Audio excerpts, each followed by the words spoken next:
punishment will be upon you." And I felt as if I had been cursed. She stopped here, moved by emotions readily to be understood. Then, with quick impetuosity, she caught up the thread of her story, and went on. "That was 6 months ago, and again I forgot. My mother died, and my husband soon absorbed my every thought. How could I dream that this man, who is little more than a memory to me, and scarcely that, was secretly planning mischief against me? Yet this scrap about which we have talked so much may have been the work of his hands. And even my husband's death—" She did not finish, but her face, which was turned towards me, spoke volumes. "Your husband's death shall be inquired into," I assured her, and she, exhausted by the excitement of her discoveries, asked that she might be excused from further discussion of the subject at that time. As I had no wish myself to enter any more fully into the matter just then, I readily acceded to her request, and the pretty widow left me. 2. Obviously, the first fact to be settled was whether Mr. Holmes had died from purely natural causes. I accordingly busied myself the next few days with this question, and was fortunate enough to so interest the proper authorities that an order was issued for the exhumation and examination of the body. The result was disappointing. No traces of poison were to be found in the stomach, nor was there to be seen on the body any mark of violence, with the exception of a minute prick upon one of his thumbs. This speck was so small that it escaped every eye but my own. The authorities assuring the widow that the doctor's certificate given her in Philadelphia was correct, he was again interred. But I was not satisfied, neither do I think she was. I was confident that this death was not a natural one, and entered upon one of those secret and prolonged investigations which have constituted the pleasure of my life for so many years. First I visited the colonnade in Philadelphia, and being allowed to see the room in which Mr. Holmes died, went through it carefully. As it had not been used since that time, I had some hopes of coming upon a clue. But it was a vain hope, and the only result of my journey to this place was the assurance I received that the gentleman had spent the entire evening preceding his death in his own room, where he had been brought several letters and one small package, the latter coming by mail. With this one point gained, if it was a point, I went back to New York. Calling on Mrs. Holmes, I asked her if while her husband was away she had sent him anything besides letters, and upon her replying to the contrary, requested to know if in her visit to Philadelphia she had noted among her husband's effects anything that was new or unfamiliar to her. For he received a package while there, I explained, and though its contents may have been perfectly harmless, it is just as well for us to be assured of this before going any further. "Oh, you think then he was really the victim of some secret violence?" "We have no proof of it," I said. "On the contrary, we are assured that he died from natural causes.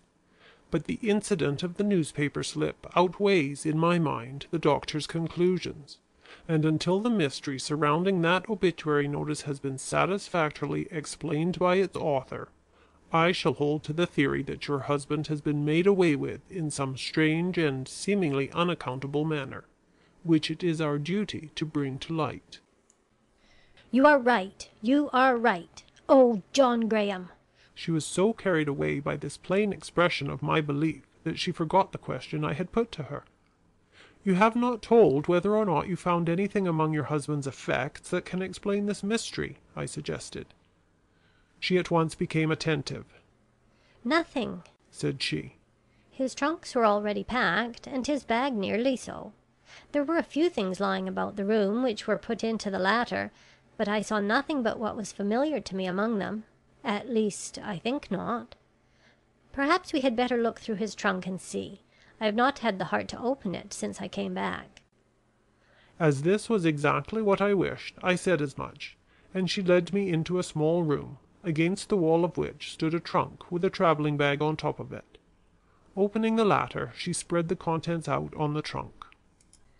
"I know all these things," she sadly murmured, the tears welling in her eyes. "This?" I inquired, lifting up a bit of coiled wire with 2 or 3 little rings dangling from it. "No. Why, what is that?" "It looks like a puzzle of some kind." "Then it is of no consequence. My husband was forever amusing himself over some such contrivance. All his friends knew how well he liked these toys, and frequently sent them to him. This one evidently reached him in Philadelphia." Meanwhile I was eyeing the bit of wire curiously. It was undoubtedly a puzzle, but it had appendages to it that I did not understand. "It is more than ordinarily complicated," I observed, moving the rings up and down in a vain endeavor to work them off. "The better he would like it," said she. I kept on working with the rings. Suddenly I gave a painful start. A little prong in the handle of the toy had started out and pricked me.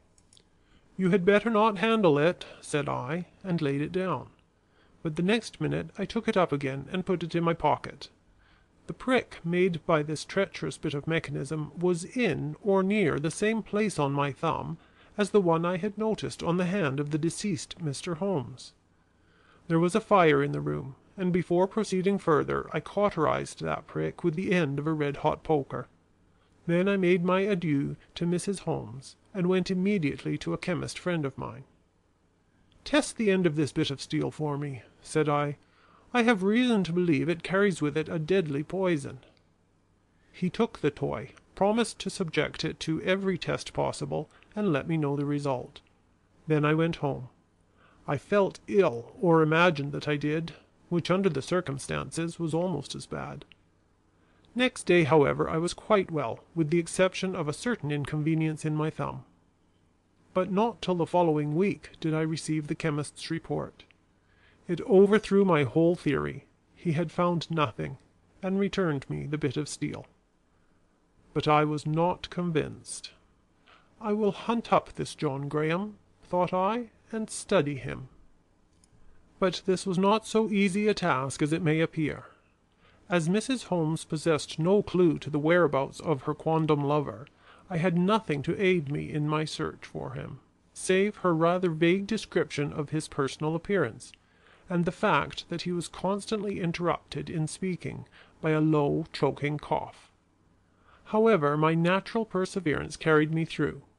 After seeing and interviewing a dozen John Grahams without result, I at last lit upon a man of that name who presented a figure of such vivid unrest, and showed such desperate hatred of his fellows, that I began to entertain hopes of his being the person I was in search of.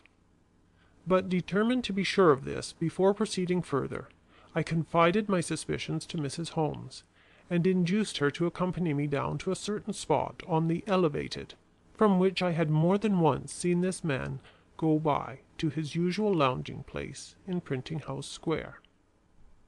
She showed great courage in doing this, for she had such a dread of him that she was in a state of nervous excitement from the moment she left her house, feeling sure that she would attract his attention and thus risk a disagreeable encounter. But she might have spared herself these fears. He did not even glance up in passing us, and it was mainly by his walk she recognized him. But she did recognize him, and this nerved me at once to set about the formidable task of fixing upon him a crime which was not even admitted as a fact by the authorities. He was a man about town, living to all appearances by his wits. He was to be seen mostly in the downtown portions of the city, standing for hours in front of some newspaper office, gnawing at his finger ends, and staring at the passers-by with a hungry look that alarmed the timid and provoked alms from the benevolent. Needless to say that he rejected the latter expression of sympathy with angry contempt. His face was long and pallid, his cheekbones high, and his mouth bitter and resolute in expression. He wore neither beard nor moustache, but made up for their lack by an abundance of light brown hair, which hung very nearly to his shoulders. He stooped in standing, but as soon as he moved, showed decision and a certain sort of pride which caused him to hold his head high and his body more than usually erect. With all these good points his appearance was decidedly sinister, and I did not wonder that Mrs. Holmes feared him. My next move was to accost him. pausing before the doorway in which he